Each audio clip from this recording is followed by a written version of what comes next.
샬롬 24번째. 그렇습니다. 아내분이 마지막으로 남기신 전가를 남편께 반드시 전해드리겠다고 맹세를 했고요. 무슨 전가리요? 마지막 순간까지 남편분 생각을 하고 있었다는 말을 전해달라고 하셨죠. 짧은 일생이었지만 함께 보낸 시간 덕분에 행복했다고 하셨죠. 여자는 제뺨에 흐르는 눈물을 보고 말했어요. 저의 말이 고통을 안겨드렸다면 용서하십시오. 용서나니 당치도 않소. 당신이 전해준 말은 내게는 그 무엇으로도 갚을 수 없는 가치가 있는 것이요. 평생 감사를 표해도 그 빚을 다 갚을 수 없을 것이요. 슬픔에는 빚이 없습니다. 평안히 함께하시길, 평안히 함께하기를. 그녀는 떠났고 저는 몇 시간 동안이나 해방의 눈물을 흘리며 거리를 배회했습니다. 그러면서 줄곧 바사라트가 한 말이 얼마나 옳았는지에 대해 생각하였지요. 과거와 미래는 같은 것이다. 우리는 그 어느 쪽도 바꿀 수 없고 단지 더 잘 알 수 있을 뿐이다. 과거로의 제 여행은 아무것도 바꾸지 못했지만 그곳에서 제가 배운 것은 모든 것을 바꿔놓았습니다. 그리고 저는 그렇게밖에 될 수 없었다는 사실을 이해하였지요. 만약 우리의 인생이 알라가 들려주는 이야기라면 우리는 등장인물인 동시에 관객이고 우리는 바로 그 이야기를 살아감으로써 그것이 전해주는 교훈을 얻는 겁니다. 밤에 장막이 내린 후 통행 금지 시간이 됐는데도 먼지투성이 옷을 입고 거리를 헤매는 저를 발견하고 도시 위병이 검문을 했습니다. 이름과 살던 곳을 대자 위병은 제 이웃들에게 저를 데려가 저를 아는지 물었죠. 그러나 그들은 저를 알아보지 못했고 저는 감옥에 갇혔죠. 저는 위병 대장에게 제 이야기를 들려주었습니다. 그는 재미있어 했지만 믿어주지는 않았죠. 누가 그런 얘기를 믿을 수 있겠습니까? 그러던 중 제가 20년 앞서 슬픔에 잠겨 보냈던 시절의 사건들을 기억해내고 대교주님의 손자가 알바노로 태어날 것이라고 말했습니다. 며칠 뒤에 위병 대장은 갓 태어난 아이의 상태에 대해 들었고 그 지구의 행정관에게 저를 데려갔지요.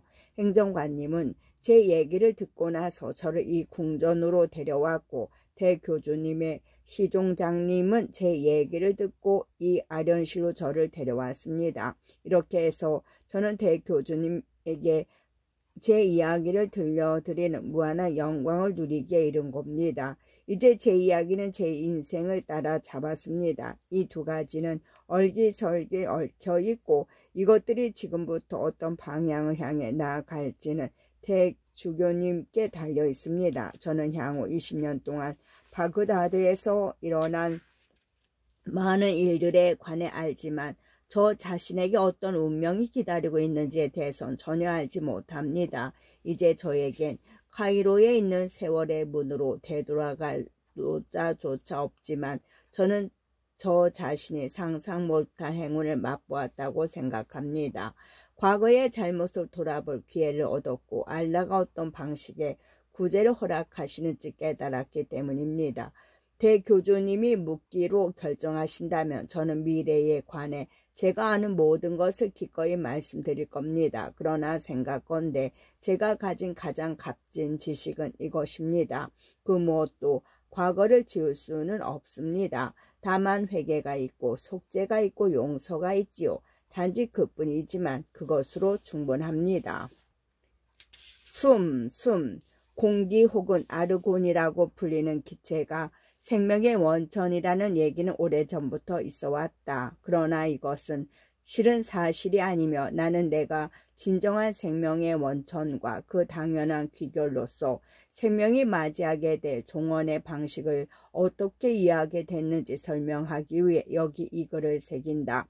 대부분의 역사에서 우리가 공기로부터 생명을 얻는다는 사실은 너무나 명백해 보였기 때문에 일부러 그 점을 역설할 필요는 없었다. 우리는 매일 공기를 가득 채운 2개의 허파를 소비한다. 매일 가슴에서 빈 허파들을 꺼내 공기를 가득 채운 허파들로 교환하는 식으로 말이다. 잔존 공기의 양이 지나치게 적어질 때까지 부주의하게 방치한 사람은 팔다리가 무거워지는 것을 자각하고 점차 공기를 공급해야 한다는 강한 욕구를 느낀다. 교체 허파를 한 개도 입수하지 못한 채 가슴에 장착한 2개의 허파가 완전히 비어버리는 경우는 극히 드물다. 그러나 실제로 이런 불행한 사태가 벌어진다면 어딘가에 끼어 움직이지 못하는데 근처에 자신을 도와줄 사람마저 없다면 그럴 경우 그는 몸 안에 공기가 소진된 지 몇 초 만에 죽게 된다. 그러나 일상생활을 영위하면서 우리에게 이렇게나 필수적인 공기에 관해 생각하는 사람은 거의 없다. 사실 많은 사람들이 공기 보급은 공기 충전소에 가는 이유 중 가장 사소한 것이라고 대답할 게 뻔하다. 공기 충전소는 가장 중요한 사회적 대화장인 동시에 육체적 양식뿐만이 아니라 정서적 만족감을 얻는 장소이기 때문이다. 우리 모두는 공기를 가득 채운 예비 허파 한 쌍을 집에 보관하고 있다. 하지만 혼자 있을 때는 자기 가슴을 열고 허파를 교환하는 행위가 귀찮은 일상사 정도로 느껴지기 마련이다. 그러나 다른 사람들과 함께라면 이것은 기쁨을 공유하는 공동의 활동이 되는 것이다. 너무 바쁘거나 사람을 만나고 싶은 기분이 아닐 때는 충전된 허파 한 쌍을 골라 가슴에 끼운 다음 빈 허파들을 충전소 한쪽에 놓아두고 나가면 그만이다. 몇 분 정도 여유가 있다면 빈 허파들을 공기 공급기에 연결해 다음 사람들을 위해 충전해 두는 것이 기본 예의이다. 그러나 대다수는 충전소에 머물며 다른 사람들과 교유하는 편을 선호한다. 친구나 지인들과 그날의 뉴스에 관해 잡담을 나누거나 그러면서 새로 공기를 채운 허파들을 건네주기도 한다. 엄밀한 의미에서 본다면 공기 공유라고 부를 수 없겠지만 이런 분위기에서는 우리의 모든 공기가 동일한 원천에서 온다는 자각에서 비롯된 동지애가 존재한다. 모든 공기 공급기는 지하 깊숙한 곳에 있는 공기 저장고, 전 세계의 거대한 허파이자 우리가 받는 모든 자양분의 원천인 그곳에서 뻗어나온 파이프들의 단말일 뿐이기 때문이다. 허파들은 다음날 같은 충전소로 되돌아오는 경우가 많지만 이웃 구역을 방문하는 사람들도 많기 때문에 그에 못지않게 많은 수의 허파가 다른 구역의 충전소로 유포된다.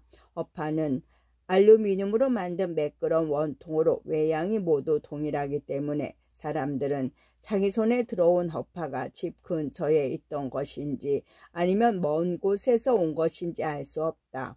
허파가 사람과 구역을 자유롭게 넘나들듯 뉴스와 가십도 지역의 제한은 받지 않는다. 그래서 우리는 집을 떠나지 않아도 먼 구역에, 심지어 세계의 끝에 있는 구역의 소식도 들을 수 있다. 그러나 나 자신은 여행을 즐긴다. 나는 세계의 끝까지 여행을 가 지면에서 무한한 하늘로 이어지는 견고한 크롬 벽을 본 적이 있다. 나는 조사를 촉발시켜 결과적으로 진상을 파악하게 만든 그 소문들을 처음 들은 것은 바로 이런 충전소들 중 한 곳이었다. 시작은 우리 구역의 공공보고군과 나눈 사소한 잡담이었다. 매년 새해 전날 정오가 되면 보고군이 시 한 구절을 낭독하는 전통이 있다. 이 연례 행사를 위해 오래전에 지어진 이 송시를 낭독하는 데는 정확히 1시간이 걸린다. 그런데 이 보고군이 말하기를 최근에 낭독을 했을 때 낭독이 채 끝나기도 전에 탑시계가 15를 쳤다는 것이다. 전례가 없는 일이었다. 그러자 옆 사람이 이런 우연히 일치가 또 있느냐며 대화에 끼어들었다. 방금 이웃구역에 다녀오는 참인데 그곳의 보고꾼도 그런 오차를 겪었다고 불평하더라는 것이었다. 당시에는 이 문제에 관해 아무도 필요 이상의 관심을 기울이지 않았다. 그러나 며칠 뒤 또 다른 구역에서도 보고꾼의 시 낭독과 시보 사이에 오차가 있었다는 소식이 들려오자 상황이 달라졌다. 사람들은 이 오차가 모든 답시계가 공유하는 메커니즘에 어떤 결함이 있다는 증거라고 주장했다. 시계가 느려진 것이 아니라 도리어 빨라졌다는 점이 좀 이상하기는 했지만 말이다. 시계학자들이 문제의 시계들을 점검했지만 아무도 고장 부위도 발견하지 못했다. 그런 종류의 측정에 이용되는 정밀시계를 이용해 탑시계들과 비교해 보았지만 탑시계들은 모두 정확한 시각을 유지하고 있었다. 나는 이 문제에 대해 상당히 호기심을 느꼈지만 당신은 나 자신의 연구에 몰두하고 있었기 때문에 다른 일에 신경 쓸 여력이 없었다. 예나 지금이나 나는 해부학자이기 때문이다. 그러나 이후 내가 실행에 옮긴 일들의 배경을 설명하기 위해 간단하게나마 나의 전공 분야에 관해 언급하겠다. 우리 사이에서 죽음은 다행히도 흔한 일이 아니다. 우리의 몸은 매우 견고한 데다가 치명적인 사고를 당하는 일도 드물기 때문이다. 그러나 바로 이런 이유 때문에 해부학이란 학문의 연구가 쉽지 않은 것도 사실이다. 특히 죽음에 이를 정도로 심각한 사고가 발생할 경우 고인의 유해는 인구가 힘들 정도로 심한 손상을 입는 경우가 대부분이기 때문이다. 공기가 가득 찬 호파가 파열될 경우 그 폭발력은 타이타늄으로 만들어진 우리의 몸을 함석판처럼 갈갈이 찢을 수 있을 정도다. 과거 해부학자들이 팔다리의 연구에 집중한 것은 그런 사고가 일어날 경우에도 그나마 손상되지 않고 남는 부유이기 때문이다. 1세기 전 내가 들은 최초의 해부학 강의에서 한 해부학자는 우리에게 절단된 팔을 보여주었다. 그는 우리가 팔 내부에 길고 촘촘하게 들어찬 동작 로드와 피스톤을 볼 수 있도록 팔의 덮개를 제거하고 연구실 벽에 비치해두는 허파의 동맥 호스를 연결했다. 너덜너덜한 팔 아래쪽에 돌출되어 있는 동작 로드들을 조작하자 손이 경련하듯 쥐었다 폈다 했다. 그 광경은 지금도 뇌리에 생생하다. 세월이 흐르면서 해부학은 손상된 팔다리를 수리하고 때로는 절단된 것까지 접합할 수 있을 정도로 발전했다.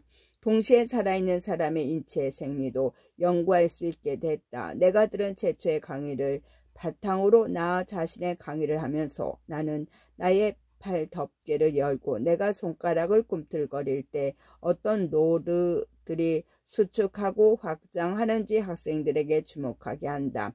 이런 진전이 있었음에도 불구하고 해부학이라는 학문에는 여전히 풀리지 않는 핵심적인 수수께끼 하나가 있었다. 바로 기억의 문제이다. 뇌의 구조야 조금 안다 해도 워낙 섬세한 부위인 탓에 뇌 생리는 연구하기 어렵기로 악명 높은 분야였다.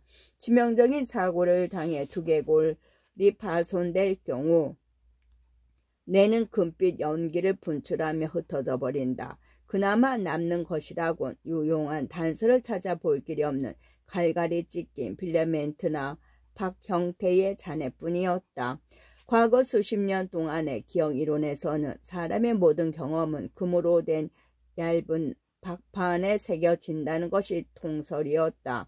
사고 후 발견되는 미세한 금박 조각들은 폭발의 충격으로 산산조각이 난 그런 박판들이었다. 해부학자들은 이런 금박들 너무 얇아서 빛마저 푸스름하게 투과하는 것을 수집해 원판을 재생하려고 노력해왔다. 죽은 이의 최근 경험을 각인한 기호들을 해독할 수 있으리라는 희망 때문이었다. 그러나 각인설로 알려진 이 이론에 나는 찬성하지 않았다. 우리의 모든 경험이 그런 식으로 기록된다면 우리의 기억이 불완전하다는 사실을 제대로 설명할 수 없다는 단순한 이유에서였다. 각인설의 지지자들은 박판과 그것에 각인된 기억을 읽는 친필과의 정렬을 시간이 흐를수록 흐트러지고 결국 가장 오래된 박판은 위치가 변해 아예 친필과 접촉이 되지 않는다는 식으로 망각 현상을 설명하려고 했지만 나는 이런 설명에 수긍할 수 없었다. 그러나 가설 자체의 매력은 충분히 이해가 됐다. 나 자신이 현미경으로 금박 조각을 들여다보며 오랜 시간을 보낸 사람이었다. 미세조설 나사를 살짝 돌리는 것으로 기호가 또렷이 보이게 된다면 그것이 얼마나 만족스러울지는 충분히 상상이 됐다.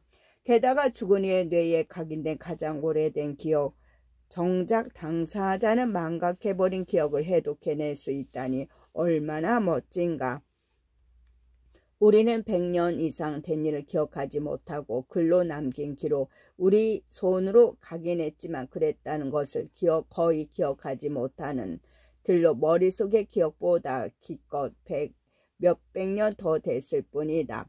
역사에 대한 기록이 시작되기 전 우리는 얼마나 오랜 세월을 살아왔던 것일까? 우리는 어디서 왔을까? 이런 의문들에 대한 대답을 우리 자신의 뇌 속에서 찾아낼 수 있다는 주장이야말로 각인설을 그토록 매력적으로 만드는 요인이다.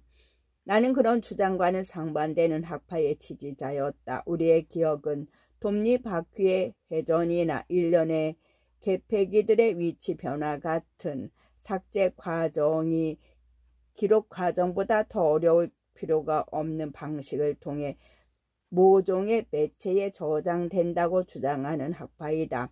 이 가설에 의하면 우리가 망각한 모든 기억은 사실상 사라져버리며 우리의 뇌 속에는 도서관에서 찾아 읽을 수 있는 것보다 더 오래된 기록은 남아있지 않다. 이 이론의 장점은 공기 부족으로 사망한 사람의 몸에 새로운 허파를 장착해 소생시킬 경우 그가 기억 없이 생각이나 감정이 거의 없는 상태로 깨어나는 이유를 더 잘 설명할 수 있다는 것이다.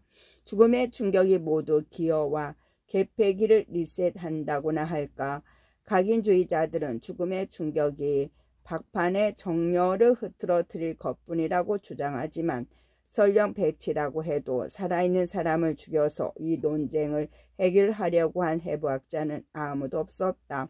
나는 확실하게 진실을 밝혀낼 수 있는 실험을 하나 고안했다. 그러나 워낙 위험성이 컸기 때문에 실행에 옮기기 전에 신중하게 검토할 필요가 있었다. 나는 오랫동안 마음을 정하지 못하고 주저했다. 시계가 이상 작동했다는 소식을 또 듣기 전까지는 그것은 더 먼 구역에 사는 포구꾼 역시 신년포고를 모두 끝내기 전에 탑시계가 시보를 치는 일을 겪었다는 소식이었다. 이 소식에 주목한 것은 그 지역의 시계가 우리 시계와는 다른 방식으로 작동하기 때문이었다. 그곳의 시계는 수은을 사발에 흘려보내는 방식으로 시각을 나타냈기 때문에 그 시차를 흔한 기계적 고장으로 치부할 수는 없었다. 대다수는 이것을 두고 장난 좋아하는 사람들의 고의적인 사기가 아닐까 의심했다. 내 의견은 달랐지만 너무 암담해서 차마 입 밖에 낼 수 없었다. 그러나 이 사건은 나를 행동에 나서게 만들었다. 앞서 고안한 실험을 실행에 옮기려는 결심이 섰던 것이다. 우선 가장 단순한 도구부터 제작하기로 했다.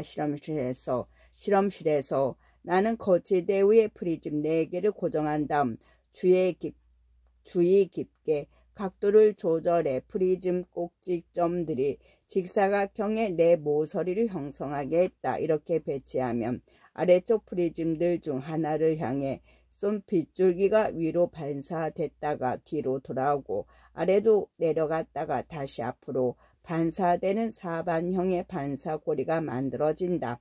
따라서 첫 번째 프리즘과 같은 높이에 눈을 두고 앉으면 내 뒤통수를 뚜렷하게 볼 수가 있었다.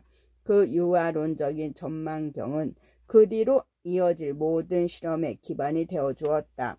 그와 유사한 직사각형 모양으로 동작 로드들을 배치하자 프리즘이 시각을 전치해 주었듯이 동작 또한 전치가 가능해졌다. 동작 로드들의 틀은 전망경보다 훨씬 컸지만 기본 구조는 비교적 단순했다. 이와는 대조적으로 각 장치의 끄트머리에 달린 것들은 훨씬 더 정교했다. 전망경 끝에는 전후 좌우로 회전 가능한 접촉자에 거치된 쌍안 현미경을 장착했고 동작 노드에는 정밀 조작기를 달았다. 정말 조작기라는 명칭만으로는 그 최첨단 기술을 제대로 묘사할 수 없다. 그것은 해부학자들의 창의력과 그들이 몸의 구조를 연구하다 얻은 영감이 결합된 것으로 이 장치를 사용하면 조직자는 자기 손으로 해낼 수 있는 모든 작업을 훨씬 더 미세한 레벨에서 실행할 수 있었다. 이 모든 장비를 조립하는 데는 몇 달이나 걸렸지만 이번 실험은 철저한 준비가 필수적이었다. 일단 준비가 끝나자 나는 내 양손을 노브와 레버들이 장뜩 달린 조정 장치로 내려가 내 머리 뒤에 위치한 한 쌍의 조작기를 제어할 수 있었다.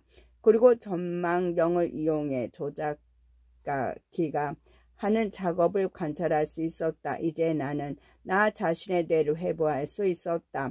이런 생각을 했다는 사실 자체가 미친 소리로 들릴 것이다.